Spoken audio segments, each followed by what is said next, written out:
Menempatkan kepentingan bersama di atas kepentingan pribadi dinilai menjadi kunci penting dalam membangun budaya hidup kolektif yang berorientasi pada kemaslahatan sosial. Kita Indonesia.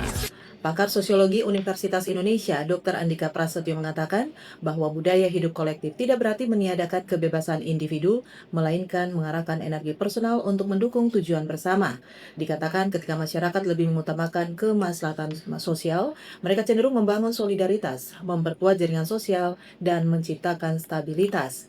Dia juga mencontohkan penerapan nilai ini dapat terlihat pada program gotong royong, pengelolaan lingkungan bersama, hingga kepatuhan terhadap kebijakan publik yang berpihak pada masyarakat luas. Dan dikatakan semangat kolektif adalah fondasi keberhasilan bangsa ini sejak awal berdiri. Sahabat budaya, pemerintah bersama berbagai organisasi kemasyarakatan berencana meluncurkan serangkaian program edukasi dan kegiatan berbasis komunitas mulai bulan depan, dan program ini diharapkan dapat menumbuhkan kembali tradisi gotong royong yang menjadi identitas bangsa sekaligus memperkuat daya tahan sosial di tengah dinamika global. Indonesia sesungguhnya Indonesiaisme.